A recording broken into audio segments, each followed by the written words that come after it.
Brother, how are you, bro? Je vais te déposer là. Bienvenue dans Road to National, la suite des aventures. Série de vidéos où je vous montre tout le processus qui va me permettre de devenir champion de Belgique en moins de 93 kilos. Ça faisait longtemps que je l'avais pas dit celle-là. Bref, du coup les gars, bienvenue dans cette nouvelle vidéo. On est posé dans le club. Nous sommes lundi 20 novembre. Qu'est-ce que le temps il passe vite. On est déjà le 20 novembre les mecs. Dans plus ou moins 14 semaines, nous avons la compétition qui est du coup le week-end du 2 et du 3 mars 2024. Au passage, ce sera mon anniversaire. J'espère que je vais concourir le 3 mars. Ah putain, ce serait insane ça. Du coup les blos, nous sommes au club pour le premier jour d'entraînement. Et vous dites, mais attends Jo, comment ça se fait normalement, d'habitude, le premier jour d'entraînement, c'est dans la salle publique. Ben c'est tout simplement parce qu'effectivement, je me suis pas planté quand je vous ai dit la semaine dernière que normalement, nous serions en phase de pivot ou de Deloitte. Donc nous sommes en phase de pivot et pas de Deloitte prévu. Donc concrètement, vous avez expliqué un peu comment fonctionnaient les systèmes de blocs, les systèmes d'entraînement qu'on effectue en powerlifting où on avait des blocs et dans ces blocs là on avait plusieurs semaines d'entraînement et puis ensuite quand on est arrivé à un moment donné où nerveusement on était éclaté comme je l'étais la semaine dernière, là on faisait un Deloitte ou un Deloitte, on diminue drastiquement le volume et éventuellement l'intensité pour pouvoir récupérer. On ne fait pas en sorte de ne pas s'entraîner pendant cette semaine de Deloitte, on fait en sorte de s'entraîner mais avec beaucoup moins de volume et beaucoup moins d'intensité. Là nous faisons un pivot. Alors concrètement pour que ça aille rapide parce que je vais pas parler pendant 3 ans. Donc un pivot et un Deloitte, c'est quoi la différence entre les deux? Alors un Deloitte, si on veut, ça va vous permettre de diminuer le volume et ensuite reprendre là où vous en étiez plus ou moins arrêté de votre précédent bloc. Or qu'un pivot va faire en sorte de pivoter comme on l'entend dans le mot pivot et donc pas de suite à votre ancien bloc. Donc votre nouveau bloc qui va arriver sera totalement différent de votre ancien bloc. Par exemple, moi mon ancien bloc on avait des top 7 donc des 1x6. Et ben dans le prochain bloc nous aurons plus des top 7 mais nous aurons des top single des 1x1. Et ensuite bien évidemment on aura toujours des worksets. Là je sais pas qu'est-ce qu'on va avoir comme backup, ça va dépendre de la stratégie de mon coach à ce niveau là, donc ça je le sais pas encore. Je lui laisse cette partie là, c'est son problème, c'est pas le mien, ok? Ça a quand même duré 10 semaines les mecs, 10 semaines, énorme le bail, énorme ce bloc. 10 semaines, il a été super long, progression sur l'ensemble du bloc, hein. On a quand même fait un plus 15 kg au squat, on était au début à 165, on est monté jusqu'à 180, au bench on était à 105, on est monté jusqu'à 115, donc plus 10 kg, et au niveau du deadlift on était à 195 et on était fini à 210 la semaine dernière, donc on a fait aussi plus 15 kg sur des top 7 en 1x6, donc franchement honnêtement on est vraiment bien sur le dernier bloc, il était vraiment très très bien, mais bon à un moment donné toute chose a une fin, hein. 10 semaines ça m'a littéralement détruit. Donc bref, on va faire du pivot là. Ce qui est bien c'est que du coup on va faire du squat ici et du bench de compétition, donc ce qui n'était pas le cas du coup bien évidemment dans mon dernier bloc où le squat et le bench de compétition étaient séparés sur 2 jours différents. Ici on a le squat et le bench de compétition le même jour, donc tu vois on change totalement la façon de s'entraîner. Donc c'est ça le pivot, c'est ne pas avoir de cohérence avec l'ancien bloc pour pouvoir entre guillemets me déshabituer et arriver ensuite avec le nouveau bloc. Et c'est surtout, c'est pas une façon de déshabituer mais c'est aussi de me permettre de vider mon cerveau et de pouvoir entre guillemets me décharger mentalement, nerveusement, parce que un bloc ça amène du stress, ça amène de la nervosité, ça amène plein de choses et du coup avec un pivot ou un Deloitte généralement on va venir totalement déstresser tout ça pour pouvoir repartir sur des bonnes bases. Bref, moi je vais aller faire mon squat sur ce magnifique combo rack, j'ai hâte de faire mon squat là-dessus. Chose rêvée, chose faite les gars, let's go, on va aller s'amuser un petit peu.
putain, je perds de la force à la dernière barre. Ça partait tellement bien en plus. Oh le seum. Non, le seum. Mais mec, je comprends pas. Bon, j'ai le seum. J'ai littéralement le seum, j'ai pas compris. Faut déjà savoir que déjà de base, normalement, je vais mettre 82,5. Et comme le roi des gros blaireaux de service, j'ai mal calculé ma première barre. Et c'est seulement après avoir fini ma première barre que je me dis, tiens, il y a déjà 92,5. Putain, je me suis déjà planté. Un pivot ou un deload, généralement, on va venir totalement déstresser tout ça. Oh putain. Mais la 92,5, franchement, elle passe super bien. On est à RP5, voire vraiment si on tâtonne de ouf à RP6. Du coup, je mets 95 kg. C'est pas un gros jump. La 92,5 est passée vraiment facilement. Donc, je me fais dans le pire des cas, on attendra le RP7 et on fera un jump de 2,5 encore et on ira à 97,5. La 95, elle passe tellement bien qu'on est sur du RP6. Je mets 100 kg et je me dis, 100 kg dans le pire des cas, j'irai chercher le RP8. Et de toute manière, il faut faire une x10 en RP8 en troisième barre. Donc, je serai dans les RP, tu vois. J'ai pas compris. La dernière rep, mon triceps et mon biceps ont dit non. Je n'ai pas envie de soulever cette barre, j'ai perdu toute ma force. Franchement, je te jure, j'ai pas compris. D'un seul coup, j'avais plus de force dans mon triceps et mon biceps a eu une faiblesse d'un coup. C'est comme si j'avais une crampe dans le biceps, j'ai pas compris. Donc bref, la RP10 du coup, à cause de cette crampe à mon putain de biceps, j'ai le seum. Bon, c'est pas grave, on va terminer avec du rowing. Non, du rows. Et puis on rentre à la maison. Franchement, je suis en forme, j'ai pas de fatigue. Bah bon, en même temps, on est en pivot, donc c'est normal que je suis en forme et que je me sens bien. Bref, c'est parti.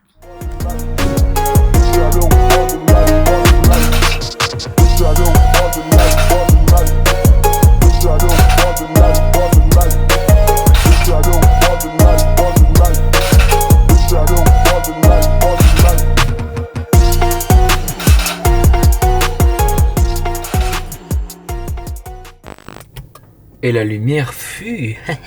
Bref, du coup les gars, deuxième jour, plutôt easy mon poteau. Honnêtement, c'était vraiment facile en fait, hein. Il n'y a pas à chicaner. J'avoue que au niveau du setup pour le deadlift, c'était pas ouf parce que, comme tu as pu le voir sur la vidéo, j'ai dû mettre des bandes, enfin des bandes, on dirait des bandes, mais en gros les trucs pour les gosses à la maternelle pour éviter que en fait les poids viennent éclater le sol. À partir de là, ça a été un petit peu la merde parce qu'en plus de ça, le grip de la barre, vu que les barres sont un petit peu usées dû au fait que elles ont du vécu ces barres. Elles ont du vécu, elles ont du vécu ces barres.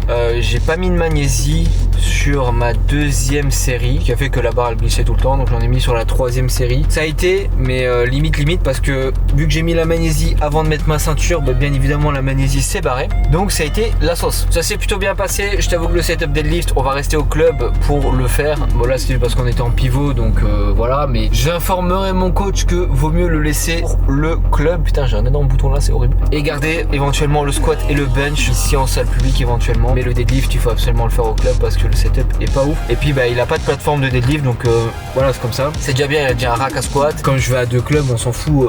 C'est pas une exigence que je demande, je veux avoir dans un club. Vu que de toute façon le deadlift, je préfère le faire dans le club vu qu'il y a des poids calibrés. Ça s'est bien passé, easy. Là il est 20h17. Normalement j'avais fini à 19h30, mais on m'a offert le café. Du coup j'ai balblaté pendant des heures comme d'habitude. Bref, on va retourner, on va bouffer et puis parti pour le troisième jour les potos.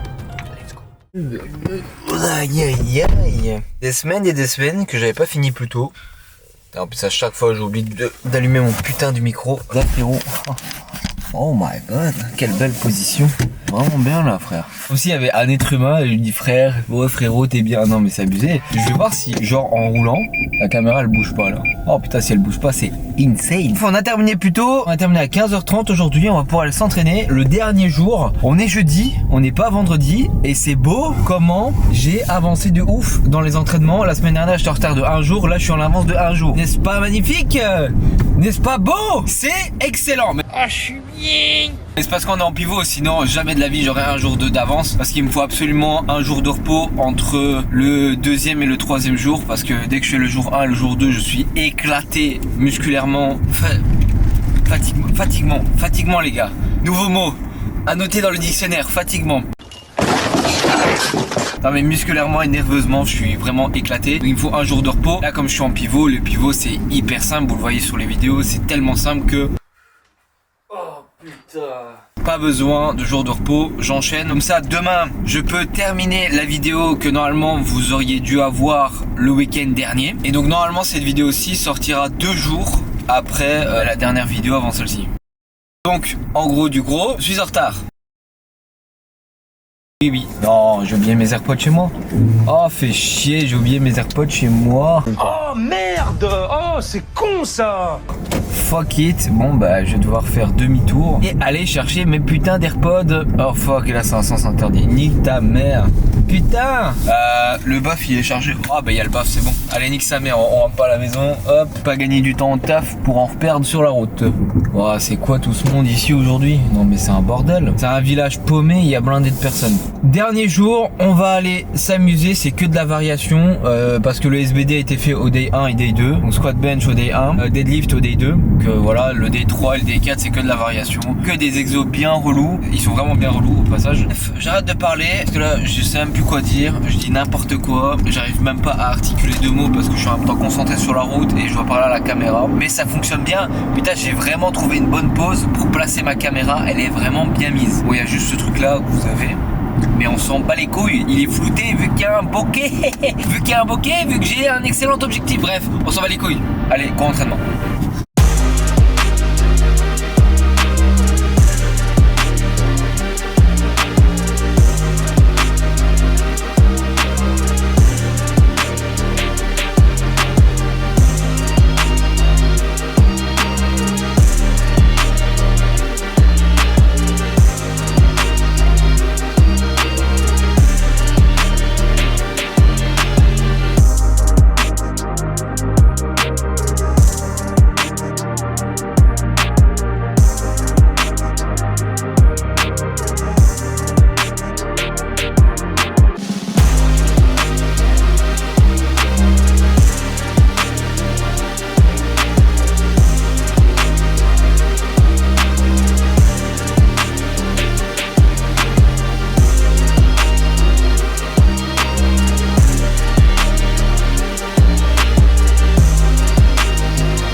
Aïe aïe, on a commencé cette vidéo là et on va peut-être la terminer ici les frérots. Bon, super semaine globalement, on va pas se mytho. Par contre le dernier exo de trou du cul qui m'a mis...